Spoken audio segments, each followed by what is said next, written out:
Hello my dear student, welcome back my YouTube channel. आज के इस वीडियो में हम आपके लेकर आया हूँ क्लास 10th चित्रकला का पेपर कोड 830 डीसी का फुल सोल्यूशन कराने वाला हूँ। तो चलो वीडियो को शुरू करते हैं। आपका जो 10 मार्च को आपका जो 2025 चित्रकला का पेपर लगा था वो यहाँ पे मैं पूरा सोल्यूशन लेकर आया हूँ। आप क्या करिए, इसको मिला लीजिए, आपका कितना बहुविकल्पी प्रश्न सही हुआ है पूरा मैं सोल्यूशन लेकर आया हूँ। तो चलो वीडियो को शुरू करते हैं। आपसे एक ही रिक्वेस्ट है कि वीडियो को ध्यानपूर्वक अंत तक देखना। मेरी गारंटी में हर सवाल का अच्छे से जवाब देने वाला हूँ। तो चलो शुरू करते हैं। यहाँ पर देख सकते हो 830 डीसी का पेपर कोड है, यहाँ पर देख सकते हो, और 2025 का चित्रकला का यहाँ पर पेपर है। अब यहाँ पर देखो समय आपको 3 घंटे 15 मिनट मिले थे। पूर्णांक आपका 70 नंबर का रहने वाला था। पूरा मैं सोल्यूशन करने वाला हूँ। अब इसलिए आपको ध्यानपूर्वक देखना। देखो ये आपने जरूर पढ़ा होगा, जो आपका सामान्य निर्देश है जिनको पढ़ना बहुत जरूरी था, आपने जो अच्छे से पढ़ा होगा। ऑब्जेक्टिव क्वेश्चन करने थे, कौन से भाग करने थे, कौन से नहीं, आपने पढ़ा होगा। मैं सीधा सोल्यूशन पर आता हूँ, इसलिए आपका सोल्यूशन कराने वाला हूँ। खंड आ है, ये देखो इंग्लिश हिंदी दोनों में था। अब यहाँ पर देख सकते हो आलेखन। अब यहाँ से कह रहा कि प्रत्येक बहुविकल्पी प्रश्न, यहाँ पर मैं आपको दिखाता हूँ। देखिए प्रत्येक बहुविकल्पी प्रश्न के 4 विकल्प हैं। इनमें से सही उत्तर चुनिए और सही क्रम में अपने ओमार उत्तर पत्र पर अंकित कीजिए। यानी कि ओमार शीट पर आपको क्या करना, ऑब्जेक्टिव क्वेश्चन का उत्तर देना था। अब पहला प्रश्न आपके सामने कह रहा कि काला रंग किस श्रेणी में आता है, प्राथमिक, द्वितीय, तृतीय या तटस्थ। तो आपको पता होगा काला रंग किस में आता है, तटस्थ रंग में आता है। सफेद भी तटस्थ रंग में आता है। तो ऑप्शन नंबर इसका डी वाला करेक्ट होगा। जिसने डी वाला लगाया तो उसका राइट आंसर होगा।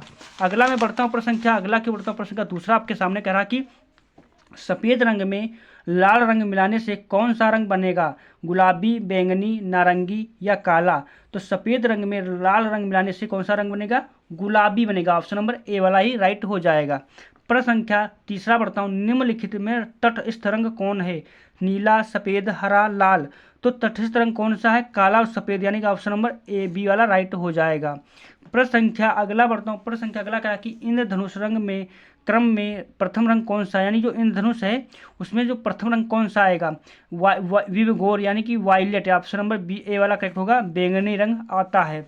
प्रश्न संख्या अगला बढ़ता हूँ। प्रश्न संख्या अगला क्या कि पीला रंग किस श्रेणी में आता है, अग्रगामी, पश्चगामी, ए तथा बी दोनों, इनमें से कोई नहीं। तो पीला रंग किस श्रेणी में आता है, ऑप्शन नंबर इसका क्या हो जाएगा, ऑप्शन नंबर सी वाला करेक्ट होगा, ए और बी दोनों। प्रश्न संख्या अगला बढ़ता हूँ, हरा रंग किस प्रकार का होता है, उष्ण, शीतल, शीतोष्ण, इनमें से कोई नहीं। तो हरा रंग किस श्रेणी में आता है, आपको पता होगा, हरा रंग शीतल रंग होता है। ऑप्शन नंबर बी वाला इसका राइट हो जाएगा। प्रश्न संख्या सातवां कह कि दो वर्णों को मिश्रित करने पर प्राप्त वर्ण कहलाता है, प्राथमिक, द्वितीय, तृतीय या इनमें से क्यों नहीं। तो देखो दो वर्णों को जब दो रंग आपस में मिलाएंगे तो क्या कहलाएगा, द्वितीय रंग कहलाएगा। ऑप्शन नंबर बी वाला राइट हो जाएगा। प्रश्न संख्या अगला कह कि कौन से रंगों का माध्यम सर्वाधिक पारदर्शी होता है, आयल रंग, पेस्टल रंग, जल रंग, पेंसिल रंग। तो इसका right answer option number C वाला हो जाएगा, जल रंग हो जाएगा। प्रश्न संख्या अगला क्या कि रंगों के संबंध में सही व्यक्ति है। ये तो बहुत सरल क्वेश्चन था, आपने कर लिया होगा। इसका correct answer option number A हो जाएगा, ओस्टवाल्ड। ये आपका राइट आंसर हो जाएगा। प्रश्न संख्या अगला बढ़ता हूँ। आपको ध्यानपूर्वक अंत तक देख बने रहना, मैं हर क्वेश्चन का सोल्यूशन कराने वाला हूँ। प्रश्न संख्या 10वां क्या कि नीला और लाल रंग मिलाने से प्राप्त होता है हरा रंग, बैंगनी रंग, पीला, इनमें से कोई नहीं। तो नीला और लाल रंग मिलाने से प्राप्त होता है, कौन सा रंग प्राप्त होता है, पीला रंग। ऑप्शन नंबर सी वाला राइट हो जाएगा, पीला रंग प्राप्त होता है। प्रश्न संख्या अगला बढ़ता हूँ। प्रश्न संख्या अगला है कि द्वितीय रंग किस प्रकार के प्राप्त होते किए जाते हैं, दो प्राथमिक रंगों के मिश्रण से, एक प्राथमिक तथा एक द्वितीय रंग मिश्रण से, ए और बी दोनों, इनमें से कोई नहीं। तो इसका correct answer option number A हो जाएगा, दो प्राथमिक रंगों को जब मिलाएंगे, जैसे लाल और नीला मिलाएंगे तो हमारा क्या रंग बन जाएगा, जैसे यहाँ पर नीला लाल मिलाने पर पीला रंग बनता है। इसी को हम क्या कहेंगे, दो प्राथमिक रंग हैं आपस में मिलाए गए तो बन गया तीसरा रंग, तो इसी को हम द्वितीय रंग कहते हैं। प्रश्न संख्या अगला करा कि अलसी के तेल का प्रयोग किया जाता है जल रंग के लिए, पेस्टल के लिए, तेल रंग के लिए, इनमें से सभी। तो अलसी का प्रयोग सभी के लिए किया जाता है, इनमें से डी वाला राइट हो जाएगा। ये आपका हार्ट के लिए भी ये अलसी का तेल प्रयोग किया जाता है। प्रश्न संख्या अगला क्या है कि ईजल का प्रयोग किया जाता है चित्रकारी, मूर्तिकला में, वास्तुकला में, इनमें से सभी। तो इनमें से सभी हो जाएगा, ईजल का प्रयोग सभी में किया जाता है। प्रश्न संख्या अगला कह रहा कि काला व सफेद रंग किस श्रेणी में आते हैं, प्राथमिक, द्वितीय, तृतीय, तटस्थ। तो आपको मैंने पहले बताया था काला और सफेद किस में आते हैं, तटस्थ। ऑप्शन नंबर डी वाला इसका राइट हो जाएगा। प्रश्न संख्या अगला का किस नंबर की पेंसिल से खींची गई रेखा सबसे डार्क होगी, 2H, 2B, 4H, H। तो 2H इसका राइट आंसर हो जाएगा। 2H की जो पेंसिल होती है वो सबसे डार्क होती है। शीघ्रता से किया गया रेखांकन कहलाता है पोर्ट्रेट, आलेखन, स्केच, इनमें से कोई नहीं। तो शीघ्रता से किया गया रेखांकन क्या कहलाता है? स्केच कहलाता है। ऑप्शन नंबर सी वाला इसका राइट आंसर हो जाएगा। प्रश्न संख्या अगला बढ़ता हूँ। प्रश्न संख्या आपका अगला क्या कह रहा है देख सकते हो यहाँ पे मैं पूरा सोल्यूशन कराने वाला हूँ, इसलिए आपको अंत तक बने रहना। हर क्वेश्चन का मैं जल्द से जल्द सोल्यूशन कराने वाला हूँ। अगला प्रश्न है कि अजंता की गुफाएं स्थित हैं मध्य प्रदेश में, मदुरई में, महाराष्ट्र में, तमिलनाडु में। तो आपको पता होगा एलोरा अजंता की गुफाएं महाराष्ट्र में। ऑप्शन नंबर सी वाला इसका राइट आंसर हो जाएगा। प्रश्न संख्या अगला क्या है कि किस रंग में प्रकाश की मात्रा अधिक होगी? काला, नीला, भूरा, पीला। तो किस रंग में प्रकाश की मात्रा अधिक होगी? तो इसका राइट आंसर क्या हो जाएगा? इसका राइट आंसर ऑप्शन नंबर, देखो ये हमारा कंफर्म नहीं, या तो यहाँ पर ये वाला हो सकता है भूरा हो सकता है, या तो यहाँ पर पीला हो सकता है। तो मेरा मानना लगभग हमारा ये पीला ही होगा। यहाँ पर आपको कंफर्म नहीं है ना, तो आपको क्या करना है, इसको ज़्यादा से ज़्यादा ढूंढ लेना कौन सा करेक्ट होगा, गूगल पर जाकर सर्च कर लेना। लेकिन यहाँ तक हमें उम्मीद है यहाँ पीला वाला ही होगा जिसमें प्रकाश की मात्रा अधिक होती है। प्रश्न संख्या अगला है कि रोंद रस वर्ण निम्न कौन सा है? हरा, पीला, लाल, नीला। तो रोंद रस वर्ण में निम्न कौन सा रंग आता है आपका? ये आपका आएगा लाल रंग। ऑप्शन नंबर सी वाला इसका राइट आंसर हो जाएगा। प्रश्न संख्या अगला क्या है कि निम्न में कौन सी पेंसिल हार्ड है? 2H, 2B, 2HB। तो आपको पता है इसका राइट आंसर इनमें से कोई नहीं हो जाएगा। क्यों?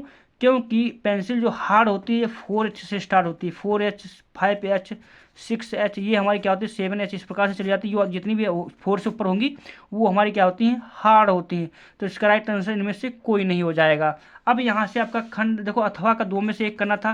किसी ने पहले वाला किया होगा, किसी ने दूसरा वाला किया था। देखो ऊपर वाला था थोड़ा कन्फ्यूजन में था, लेकिन जो नीचे वाला था वो क्लियर था। अगर आपने नीचे वाला किया होगा तो ज़्यादा से ज़्यादा इसमें क्वेश्चन सही होंगे। मैं इसका भी सोल्यूशन करा देता हूँ, जैसे जिसका मतलब पार्ट 2 था, ये वाला किया था, ये भी मैं आपको बता देता हूँ। कह रहा है कि निम्न में कौन सा अधिक कोण नहीं है? आपको पता है जो अधिक कोण होते हैं जो 90 से अधिक और 180 से कम हो वो अधिक कोण कहलाते हैं। तो ये भी है, ये भी है, ये भी है, लेकिन ये वाला नहीं है, ये ऋजुकोण है। ऑप्शन नंबर ए वाला इसका राइट आंसर हो जाएगा। प्रश्न संख्या दूसरा का कि 60 अंश के प्रत्येक कोणों से बने त्रिभुज को कहते हैं विषमबाहु, समबाहु त्रिभुज, समबाहु त्रिभुज या समद्विबाहु त्रिभुज। तो 60 अंश के प्रत्येक कोण बने 60 अंश के हो तो समबाहु त्रिभुज होता है, तीनों भुजाएं जिसकी बराबर हो। ऑप्शन नंबर डी वाला इसका राइट हो जाएगा। प्रश्न संख्या अगला बढ़ता हूँ। प्रश्न संख्या अगला करा कि 1 मीटर में कितने सेंटीमीटर होते हैं? तो 100 सेंटीमीटर होते हैं। किसी आयत की 2 संलग्न भुजाओं के मध्य कितना कोण होता है? 90 अंश का होता है। समकोण कितने अंश से होता है? 90 अंश का होता है। 2 बिंदुओं से मिलाने रेखा निर्माण होता है, एक रेखा का निर्माण होता है। भाई 2 बिंदु इस प्रकार से हैं, इनको आपस में मिला तो रेखा बन जाती है। अगला यहाँ पर समबाहु त्रिभुज की भुजाएं होती हैं सभी बराबर, सभी 2 बराबर या सभी इनमें से तो सभी बराबर होती है। समबाहु जिसके प्रत्येक कोण 90 अंश का 60 अंश का हो। कह रहा है कि आयत का क्षेत्रफल होता है लंबाई गुणे चौड़ाई, क्या होता है? आधार गुणे ऊंचाई। ऑप्शन नंबर ए वाला राइट हो जाएगा। वृत्त की परिधि के आंशिक भाग को कहते हैं, वृत्त की परिधि के आंशिक भाग को क्या कहते हैं? तो चाप कहते हैं वृत्त की परिधि। परिधि यानी 2πr होता ना, परिधि व्यास त्रिज्या का आधा होता है, यानी परिधि इस प्रकार से होगा। और ये वाला मान केंद्र ये इस प्रकार से, ये क्या हमारी चाप है। ऑप्शन नंबर इसका सी वाला राइट हो जाएगा। प्रश्न का अगला क्या है कि क्षेत्रफल को किस इकाई में लिखा जाता है? मीटर, वर्ग मीटर में। प्रश्न का अगला क्या है कि व्यास त्रिज्या से कितने गुना ज़्यादा होता है? तो 2 गुना ज़्यादा होता है। किसी वृत्त का केंद्र सबसे बड़ी जीवा व्यास से बांटता है। इसको आप देख लेना, मैंने इसे सर्च नहीं किया, इसको जाकर सर्च कर लेना क्या इसका राइट आंसर होगा।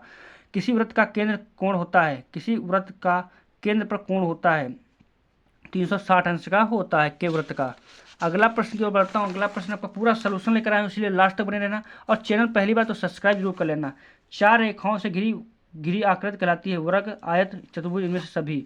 किसी संपूर्ण कोण का अंश होता है, तो संपूर्ण कोण का अंश कितना होता है? संपूरक कोण, यानी कि 180 अंश हो जाएगा ना। संपूर्ण कोण पूरा कोण तो क्या हो जाएगा?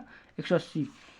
ओष्ठवाल संपूर्ण कोण, संपूर्ण पूरा कोण हो जाएगा 360। अब संपूरक कोण इसको भी देख लेना, यहाँ पर 360 हो जाएगा। ओष्ठवाल चक्र में कितने रंग होते हैं? तो 8 होते हैं। 180 के कोण को क्या कहते हैं? 180 को सरल कोण कहते हैं। निम्न में कौन सी आकृति विलोम है? बी वाली है, त्रिभुज उल्टा है। एक वृत्त में अधिकतम कितने केंद्र होते हैं? 1 होता है। अगला निम्न में न्यून कोण होता है, न्यून कोण 90 से कम होता है, 45। ए वाला इसका राइट आंसर हो जाएगा। इस प्रकार से हमने 20 बहुविकल्पी प्रश्न भी करा लिए। अब यहाँ से आपका प्राकृतिक चित्र था जो आपने अच्छा, जिसमें सरल था वो आपने बनाया होगा। वीडियो अगर पसंद आए तो लाइक, चैनल को सब्सक्राइब कर लेना, क्योंकि मैं जल्द से जल्द